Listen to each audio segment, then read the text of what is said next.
Kjo më ka ndodhur edhe më parë. Shkencëtarët shpjegojnë si ndodh fenomeni misterioz i déjà vu. A ke pasur ndonjëherë atë ndjenjën e çuditshme se diçka që po ndodh të bën të mendosh se kjo ka ndodhur edhe më parë, edhe pse kjo është e pamundur? Ky fenomen i njohur si déjà vu prej kohësh i ka munduar fizikanët, neurologët dhe shkrimtarët që nga viti 1800 kanë dalë teori të ndryshme rreth asaj që quhet déjà vu apo thënë ndryshe e parë më parë. Sipas Science Alert, në fillim është menduar se ky fenomen vinte si shkak i mosfunksionimit mendor apo si një funksionim normal i kujtesës njerëzore, por deri më vonë nuk kishte studime shkencore. Në fillim të këtij mijëvjeçari, shkencëtari Alan Brown vendosi të bënte një rishikim të gjitha të dhënave shkencore rreth déjà vus. Pjesa më e madhe të dhënave e lidhin këtë fenomen me aftësinë psikike, me të mbinatyrshme ose me jetët e kaluara, por gjithashtu gjeti studime ku njerëz në gjendje normale kanë treguar përvojat e tyre të përjetimit të déjà vus.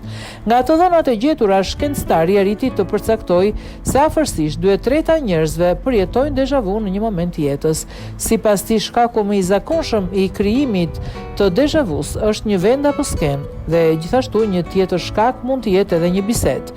Puna e Alan Brown u shfaq si një revistë shkencore e cila shërbeu si katalizator për shkencëtarët për të realizuar eksperimente të tjera për të hetuar fenomenin.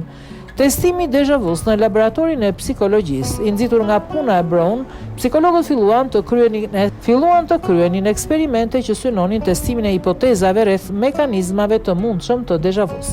Sipas psikologëve, déjà vu mund të ndodhë kur ka një ngjashmëri hapësinore midis një skene aktuale dhe një skene të pakujtuar në kujtesën tuaj. Psikologët e quajtën këtë hipoteza e familiaritetit gestalt. Imagjinoni se po kaloni stacionin e infermierisë në një njësi spitalore në rrugën tuaj për të vizituar një mik të sëmur. Edhe pse nuk keni qenë kur më parë në këtë spital, ju keni ndjesinë dhe bindjen se keni qenë edhe më parë këtu. Shkaku themelor për këtë përvojë të déjà vus mund të jetë se paqosja e skenës, duke përfshirë vendosjen e mobiljeve dhe objekteve të veçanta brenda hapësirës, kanë të njëjtin plan urbanistik të një skene tjetër që keni përjetuar në të kaluarën.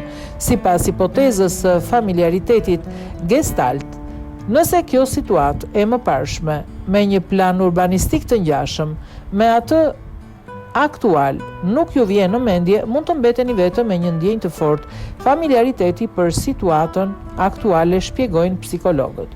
Për të hetuar këtë ide në laborator, psikologët përdorën realitetin virtual për të vendosur njerëzit brenda skenave.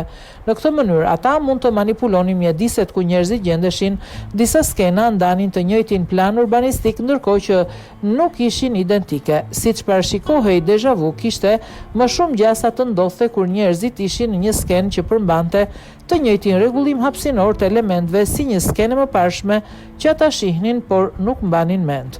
Ky hulumtim sugjeron se një faktor kontribues në déjà vu mund të jetë ngjashmëria hapësinore e një skene të re me atë në kujtesë që nuk arrin të kujtohet me vetëdije për momentin. Megjithatë, kjo nuk do të thotë se ngjashmëria hapësinore është shkaku i vetëm i déjà vus. Më shumë mundësi, shumë faktor mund të kontribuojnë në atë që e bën një skenë ose një situatë ndjehet e njohur. Për të hetuar faktor shtesë të mundshëm në lojë në këtë fenomen misterioz, po zhvillohen ende kërkime studimore.